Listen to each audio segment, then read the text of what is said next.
Hello everyone, welcome back. So we've got an update on the run tonight. We're still actively working in the workshop and I didn't want to leave you guys out of the loop, so I thought I'll quickly bring you up to speed where we're at. Now we've had a fair bit of time pressure build up on FTR3. Now in previous updates we've been saying that end of June was roughly the timeline to get the cage work done, and obviously it's now here and we're not quite ready just yet. So we're going to be working late into the night, but I've just wheeled it out of the fabrication bay to give you a look at it, and I'm excited to show you. That's what it looks like as of now. So it's starting to look a lot like what we remember from the year 2000s. We've got the quarter panels just tacked in place at the moment. Doors are gapped, everything's looking really good, and obviously a boot and a wing. Now, I just wanted to show you, we're still a long way off having this ready to be, shipped off, but I just want to show you quickly tonight where we're at as of now.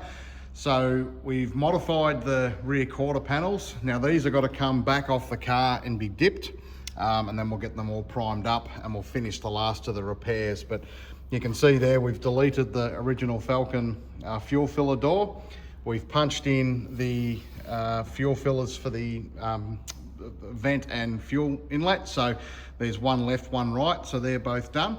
And interestingly, the setup on the Super Cheap Auto Falcon, all the way over there, it's in exactly the right spot because they were originally FTR rear quarters. So we've been able to get those fuel filler points exactly where they need to be.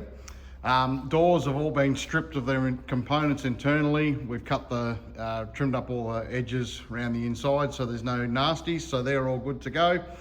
One thing we still have to do is we've just got to raise the gap of the doors just a little bit more. You can see at the bottom there's quite a sizable gap.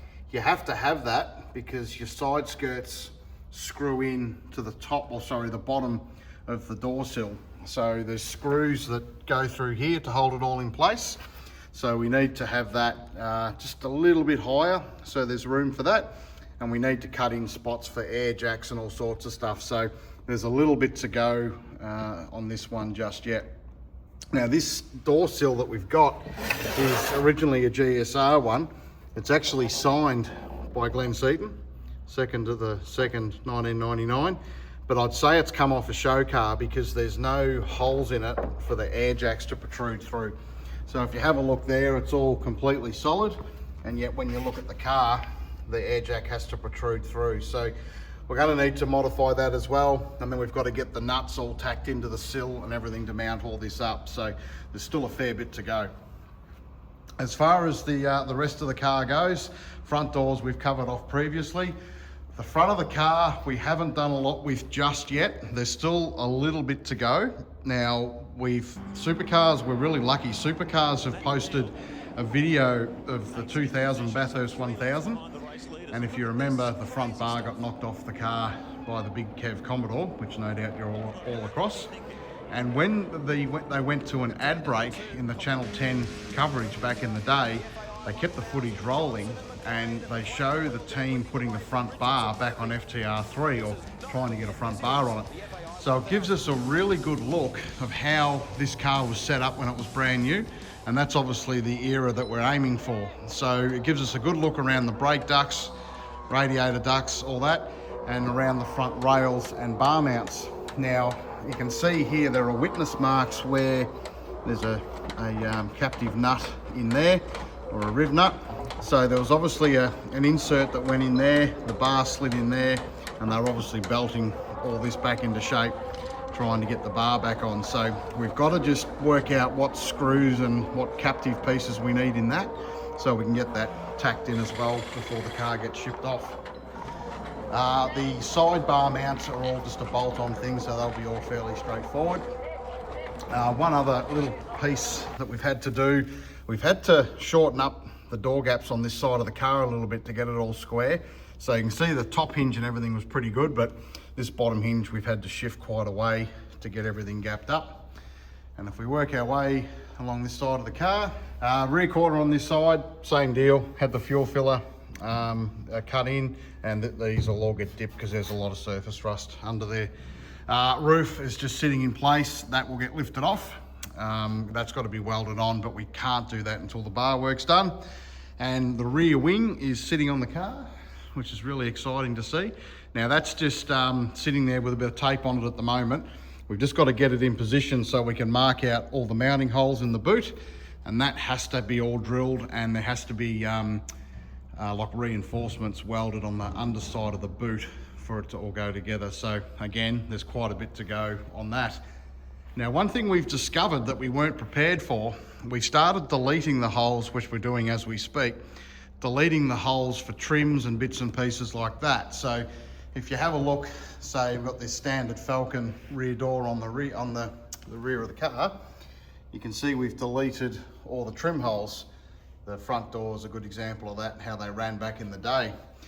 Now, interestingly, the boot on FTR3, if we have a look at this photo from the Sydney Motor Show after the Bathurst 1000, there's no boot trims, there's nothing. It's just literally the boot, like a raw press of the boot, and that's it.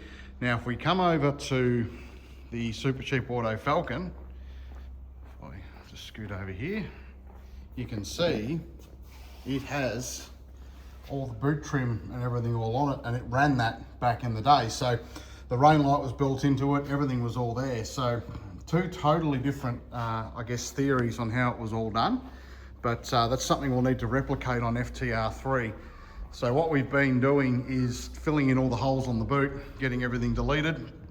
There's been a rust repair done in here, and there's another one to do in the top. Typical AU, they're getting a few years on them now, so trying to find good, clean, rust-free panels is getting a little bit challenging. But again, we want to use all OEM Ford stuff, even down to the tail lights, just to make sure the restoration's as accurate as possible. The rear boot pins need to be mounted up as well, so we've got to weld a captive nut in under here so we can screw the boot pins on. They were mounted in here on the FTR Falcons. On the Super Cheap car, they were up here. So you can see on this wing that we've got for the car, that needs to be deleted as well, because that won't be used, which makes it's a bit better idea actually, because the boot sits on the stoppers and it all lines up a bit nicer.